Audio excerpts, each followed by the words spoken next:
Good afternoon, good evening, everyone. Thanks for joining this session. I am Sriram. Let's get started. So what are we going to look at today? We're going to look at migrating from a NoSQL to a distributed SQL database. And we are going to actually look at a case study, what we have done for a telecom enterprise in Asia. So as part of this, I'll give a brief introduction about myself and the company I work with, Srijan Technologies, briefly. Then we will directly jump onto the problem statement and look at the challenges that are being faced by the customer and look at various options to solve those challenges and how YugabyteDB really helps solve some of these challenges, right? And then we'll go into the migration approach, how we went about the migration and into a little bit more details of the migrations. And we'll briefly look at best practices, and at the end, we'll have a Q&A session. So my name is Sriram Sitaraman. I'm a Director of Technology of Data Science at Srijan Technologies. So I have about 25 plus years of experience all across data, right? Data management, data engineering, data platforms, building data platforms for customers, information management systems, analytics, and AI ML solutions all across data science. Okay. So feel free to reach me beyond this event whenever you would like. My Twitter and LinkedIn coordinates are here. So a brief look at what Srijan is, right? So Srijan is around close to 20-year-old company, and we are around 600 plus people spread out across the globe. We are an engineering specialist company and a digital experience specialized company. We'll talk about that in the next slide. And we are also proud to be open source evangelists. This kind of started from our Drupal background initially. So we are still active contributors in the Drupal content management platform. And so are other things, right? So we implement open source solutions for customers on cloud, right? We'll talk more about that as in the next slide as well. So at Srijan, there are three broad service lines. One is around customer and digital experience platforms. This is predominantly built around our content management expertise, and then merging that with digital marketing, customer data platforms. We're able to provide customer experience solutions, as well as built on the Salesforce clouds and Salesforce CRM applications. The second service line is around enterprise modernization and engineering, predominantly on platform based and on cloud. Okay? So this spans consulting and assessments in terms of modernization, providing strategies. This spans platform implementation, cloud migration, data migration, hybrid cloud strategies and architectures, as well as API management platforms. And then the third service line is around data and AI, right? So this spans all of data engineering, integrations, ETL, data platforms and data lakes, lakehouses, databases based on various needs. Then AI and ML solutions, machine learning ops, and natural language processing, computer vision, and ASR kind of solutions. Now let's quickly jump into the background of this use case and the problem statement. Right? So for a telecom enterprise in Asia, of course, they have many applications. And if you're familiar with telecom, there are these operational and business support applications. Right? Predominantly, many of these are built off-the-shelf products or applications, or some of these are built ground-up custom solutions that are built, and many are legacy as well as monolithic. Of course, over the span of years, some of these applications, many of these are being moved to cloud. Those things happen. And of course, from a database perspective, these span various use cases, right? Both from a relational database perspective as well as a NoSQL, semi-structured, unstructured perspective as well. These span customer experience, customer management kind of applications, From a telecom perspective, things around service activation, provisioning, and the whole things around service management, as well as service desks. Then the whole billing cycles, billing and revenue management. Then there are assets, towers, routers, switches, hardwares, and so on. So managing assets and inventories, and then there are brick and mortar stores as well, point of sale devices, and then from an overall telecom perspective, there is network, there is infrastructure, there are different applications that those are all need to manage, and there are various applications that perform these. Right? And there is increasing need, right, given more digital adoption across mobile apps as well as web applications and the whole advent of API-based services. There is more and more low latency needs as well as real-time use cases coming in. And on top of it, you add IoT use cases predominantly that telecom enterprises are adopting. So there is a huge performance needs that are evolving, right? And these are also, they have to cater to event streaming applications. And when these are evolving and enterprises are adopting many initiatives and have already adopted many initiatives, right?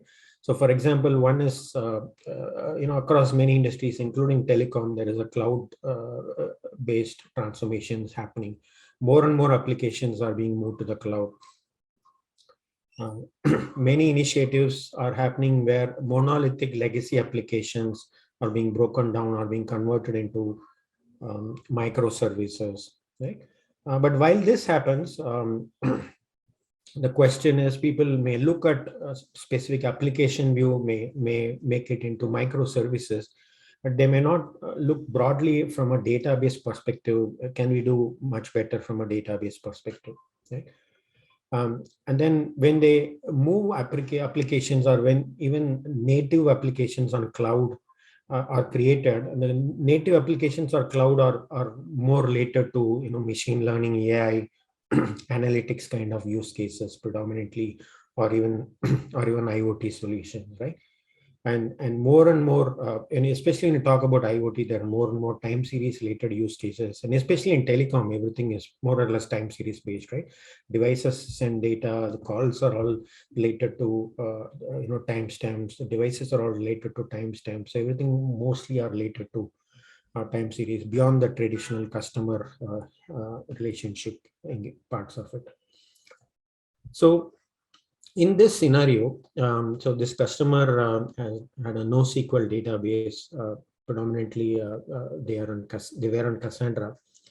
And let's look at what worked well, what were the challenges that they faced, right?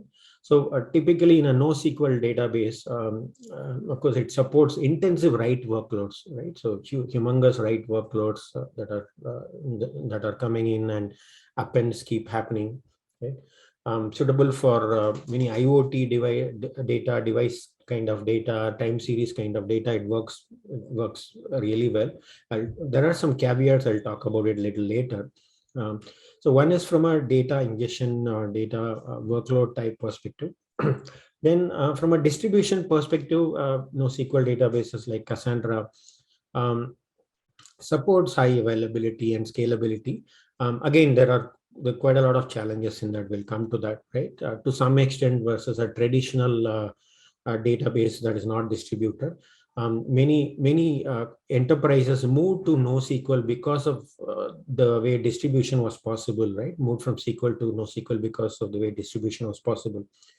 But then the way NoSQL distribution happens and the limitations in that, now there is a new way moving to distributed SQL databases as well. So of course, these are NoSQL does not require data modeling constructs or relational data modeling constructs like foreign keys or joins. You can set data expirations, and of course, there are quite a few integrations that are possible with event streaming as well. Now, coming to the challenges, so these are not suitable for distributed ACID transactions, right? So persistence, if there is a use case for persistence, or strong consistency, these are not suitable, right? A typical, your cap theorem, you have to balance what is possible, right? You have to sacrifice consistency, and you get eventual consistency in these sort of applications use cases with these databases, right? There are problems with strongly consistent secondary indexes and unique constraints are, they are not supported always except in few scenarios, few cases. And you need to know the use cases beforehand, right? For an efficient schema. Of course, one of the advantage of a NoSQL is you don't necessarily need to define a schema, right? So as it could evolve as you move forward. But at the same time, from a consumption perspective, you need to be able to define an efficient schema. You need to know the use cases, right? How you consume, that is important. Right? OLTP applications, of course, needed multi-region scalability, right? But without compromise in terms of consistency, right? So multi-region introduce some sort of a low latency. We'll talk about how that is solved by some of these new distributed SQL databases. Right? And then there are these hybrid, both transactional and analytic processing applications that are not really supported, right? Predominantly it's all either transactional or time series. In some cases for some analytical needs, but very, very minimal. So scanning of all nodes for reads, especially where primary key is not known, you end up scanning all the nodes, and in this case there are quite a lot of nodes that needs to be scanned, right? So managing data distribution. Data distribution is the main single most pain point, right? While data distribution is supported, how do you manage this data distribution across these nodes, and what parameters, and what happens when compaction happens, and so on. There are quite a lot of challenges around that, right? So we spoke about consistency and high performance. How do you balance that? So one of the thing with Cassandra, for example, the challenge is compaction, right? So compactions need to happen for it to be able to perform efficiently, and that takes time. Right? Peak loads, when it impacts performance. So basically, you need to provision more caching layers or more hardware, right? Then there is this server sprawl, basically, right? So you need ever large growing demand for ever larger clusters, mainly because again, the larger clusters not just based on your data growth needs, right? So there are these replications, mirroring, and all those things come into the picture. We'll talk about how that is solved by some of these new age databases. Right? Garbage collection is a big problem, especially in databases like Cassandra, so where tombstones are an issue.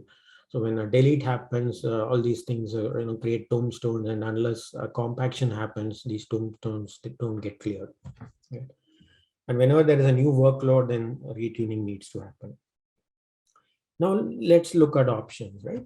So for this telecom enterprise, these are some of the challenges we faced. They were facing in the current implementation in terms of scalability, in terms of performance, in terms of operational costs. Now, one of the key requirements that they put on the table were these things, right? So they wanted a high availability, active database, which basically is available across multi-regions, right? So not dependent on one region, high availability. Of course, linear scalability was required, which is basically translates to auto scaling. Able to ingest high velocity data. So high velocity writes is critical for the use case. Distributed asset transaction, right? So eventual consistency is not all right. So they wanted an asset compliance as well as a distributed asset transactions. Then the whole ease of operations around maintaining clusters, that's been one of the challenges that they stated in terms of Cassandra, right? And cost considerations predominantly, right? Anytime moving to a new data platform should not introduce cost, and should end up reducing their operational cost and or other infrastructure costs. And one of the key other thing is they didn't want any vendor locking. They wanted an open source database that supported on cloud, so that they could have that flexibility in the future. So now, beyond these things, right? What are the points to consider while selecting the databases? So, cloud native database is important. Geo distribution is important. ACID transactions with low latency is critical, which means automatic sharding and replication across different nodes in the cluster is important. Encryption is key, right? So of course, most of the databases support now encryption, but of course, the solution should have encryption both at rest and at transit. Right? High availability, highly resilient, and fault tolerance built in, and the developer ecosystem need not understand all those things, and they don't face all those fault thing, right? So there is a layer of abstraction, and the system takes care of it in terms of self-healing. And then data compliance aspects of it as well were some of the few points that we had considered while choosing a new database, right? So while choosing a new database, some of the options were, of course, NoSQL. Should we move from a NoSQL to another NoSQL, which can be better in terms of distribution, in terms of lesser operational costs or operational effort, and gives better performance? That's one of the options. Then different SQL stores, SQL databases are options, because the way the current schema, the current use cases were there, we could easily create some sort of a schema, right? Partial schema to make it adapt to SQL databases. And then there are these new age or new SQL, distributed SQL stores as well, which offers horizontal scalability and high throughput, low latency. Okay. We considered all these type of databases. NoSQL was moving from a NoSQL to another NoSQL. There were not any options that were really much better than what they had in store. So that basically narrowed it down to other options, right? And that's where we kind of went the Yugabyte way, right? So why move Cassandra workloads to Yugabyte, right? So I will talk about how this solves some of these challenges, right? So Yugabyte, of course, if you may know, is a strongly consistent platform, right?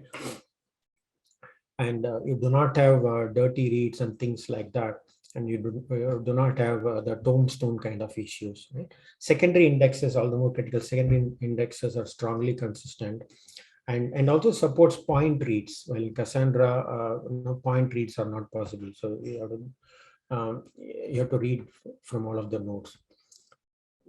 Yugabyte supports both SQL and NoSQL, though at the heart it is a distributed SQL database. It has both SQL and NoSQL APIs, right? YSQL and YSQL APIs to support both SQL and NoSQL use cases. So which basically translates to one single database that supports different types of workloads. There's no need of tuning in terms of compactions like we saw earlier, right? And the best part of Yugabyte is, right? So when adding a new node or new nodes to the Yugabyte cluster, then the new server will start to serve the request as soon as the data is available there, right? So while in Cassandra, it takes a few hours to run cleanup and global replication, and supports both async and asynchronous and synchronous replication can be configured in Yugabyte. So these are the key factors that kind of tilted the scales in favor of Yugabyte, right? Some of the additional things, I think, as you may know, Yugabyte is based on the Raft protocol, right? The way quorum happens. But the reads are quorumless, right? The writes are based on quorum, right? But reads are quorumless. So the writes directly go off a single node, and it's strongly consistent. Multi-key transactions are supported as well, as well as a two-phase commit protocol. And secondary indexes, we saw about it. So Yugabyte basically ended up checking all the boxes that we were looking for, right? So cloud native, multi-cloud ready, geo distribution, strongly consistent distributed ACID transactions, SQL plus NoSQL, what you call a semi-SQL APIs, high write throughput is supported, which was the need here as well. Uh, Read latency is available and tunable. Automatic sharding, you don't need to worry about sharding here. And linear scalability, again, you don't need to worry about scalability. You just set the parameters and align the nodes, and it'll scale. Fault tolerance and data resilience are built in, right? And we saw earlier synchronous and asynchronous applications are both supported, right? Encryption is supported, and in terms of security, LDAP based authentication, RBAC, and column level permissions are supported as well. So it is self-healing, and of course is an open source database. So we decided, the customer decided on YugabyteDB based on these recommendations. Now I'll talk about how did we go about migrations, and how did we end up migrating, and what did we end up migrating, right? So of course, any migration requires a strategic thinking, right? So you need to think of what to migrate, when to migrate, and why migrate something first, why migrate something later. You need to come up with a strategy first. So to define the strategy, we had a discovery workshops with the customers where we conducted interviews, and the objective of the workshops to come up with a final blueprint for the whole migration exercise.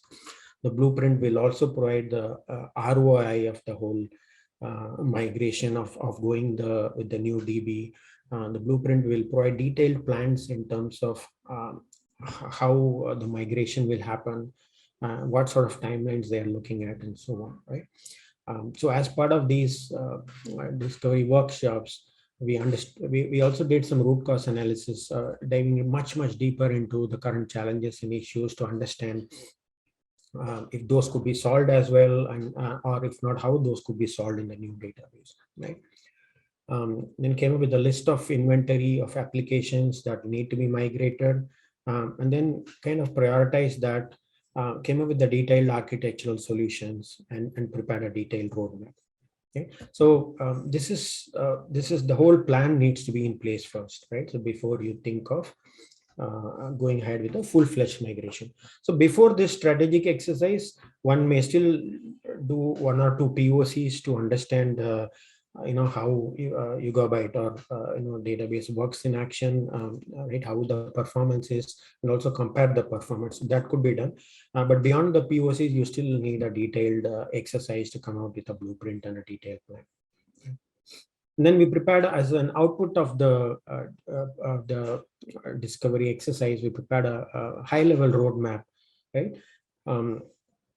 So beyond the initial discovery, we identified a few applications that could be taken up for POCs. Out of that, one was selected, and a POC was done where application, the platform was installed, and an application was migrated as well as compared with the existing application performance. And then some architectural fine-tuning or the deployment fine-tuning as well happened. And based on this POC, a larger set of MVP features and backlog were fine-tuned, right? So once this is done, and once you have your plan in place, then you start with your other migrations. Of course, typically migrations, you start with a non-critical set of applications first, the lower hanging non-critical applications first. So you start migrating them, you come up with a plan. You also start building key integrations that are required, that are not already there, and create some of the shared accelerators and stuff like that when you keep implementing these migrations, right? And this is iterative, right? And as you start with some of the initial migrations, for some databases, there are migration accelerators that are available, migration scripts that are available, that we bring in. But some of the databases and some of the applications, It's a little bit more complex where accelerators may not be possible on day one, right? So accelerators are built along the way in the initial stages of the product so that the subsequent application migrations are much more faster and smoother, right? And one thing to keep in mind during all these things is you do a parallel run of each of these applications that are migrated, check how it works, do a regression testing, performance testing, and check if the high availability stuff works as expected. Now, at a high level, we spoke about the roadmap. Now, what sort of process do you follow, right? So there is a current application that writes to Cassandra database, that reads from Cassandra database. And what is the process you want to adopt to migrate? Okay. As step one, right? So one is, of course, you need the Yugabyte platform setup. You understand the volumes and the expectations, performance expectations, come up with the throughput latency requirements. Based on that, you arrive at the number of nodes in the cluster that will be required, including based on the replication strategy. Okay, so once the platform is set up, so of course, one of the thing that we use for platform setup is used Ansible playbooks, right? So that these can be used in future as well to set the required cluster. Once this is done, for the set of applications in consideration and the the database tables that are required, work with them to create those tables in the target Yugabyte platform. And again, there may be some, these are new schemas, right? Not exactly some, it'll be similar in the sense, but it's not a big rewrite in the sense, it's similar, but you still need to, work with the experts to see, this is how the schema looks in your Cassandra, this is how the schema looks in Yugabyte. The data is carried over and so on, right? So you have to get approval on that. Once that is done, then you work on exporting the data from the source databases and then bringing them over into Yugabyte.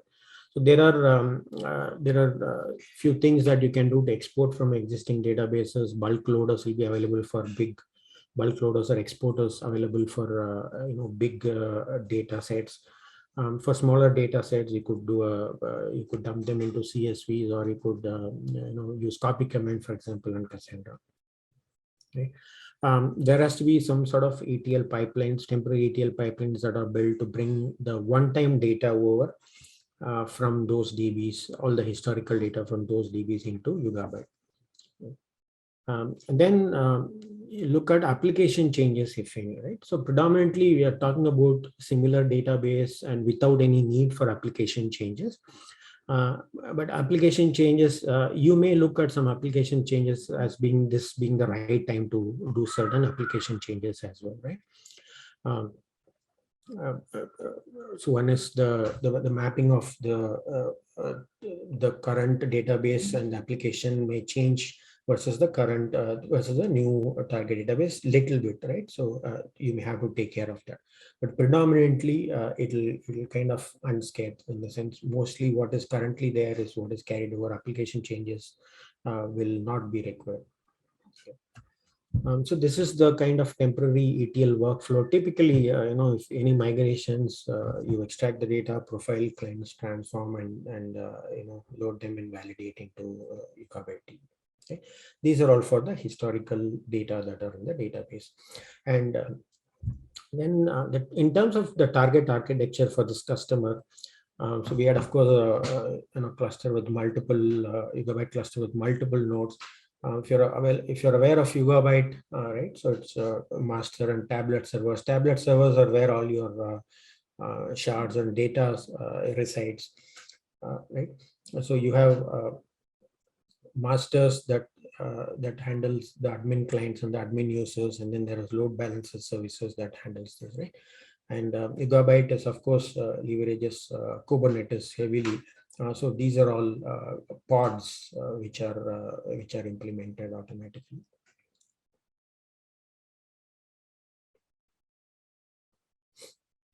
Now, what to monitor during the cluster deployment, right? So this is from a platform, from the cluster deployment perspective. There are many aspects to monitor. So one is your typical CPU RAM usage is very important, but beyond that you measure latencies and throughputs as well, right? And typically you also look at the TPMC benchmark once in a while to see how your performance, how the database is performing. Okay.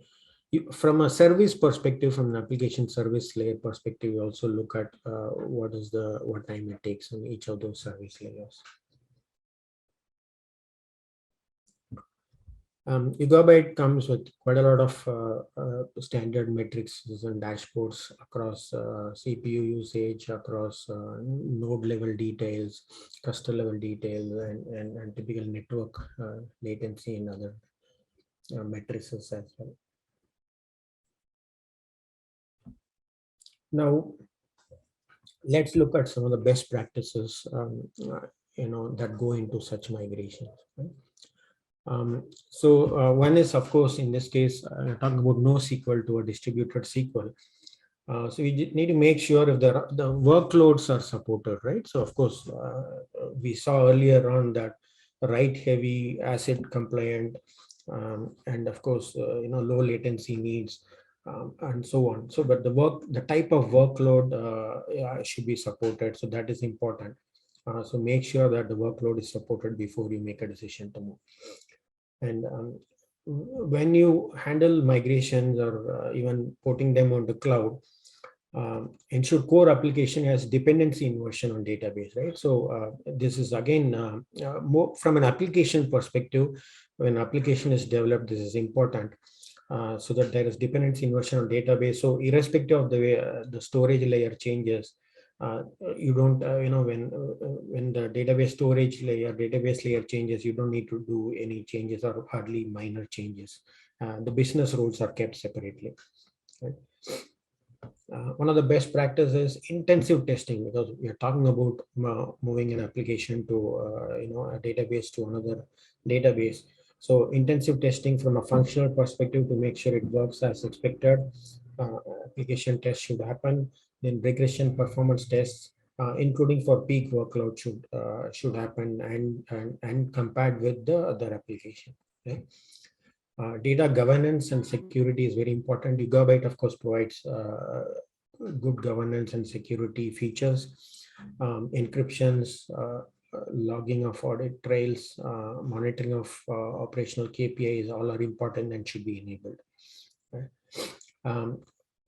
For migrations to be effective, of course, you start small, get some quick wins going. When you say quick wins, once you've decided on a few applications, get them up and running, monitor them. If those are working fine, then move on to larger applications and then move on to critical applications, right? And another last thing is, having a blue-green deployment model for the newly migrated apps. So this will kind of enable switchback if something goes wrong in the new migration, right? So the parallel run should happen and easy to revert back to another one if something goes wrong.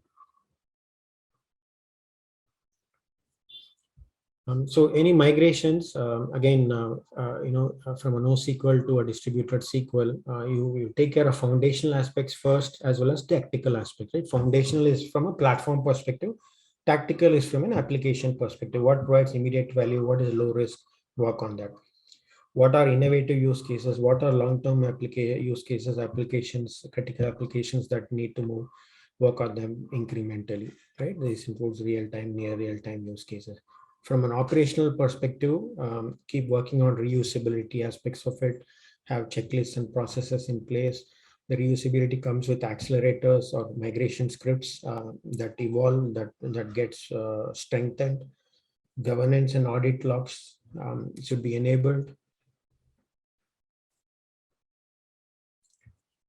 So I think that is all I have for now. I'll be happy to field any questions. Thank you.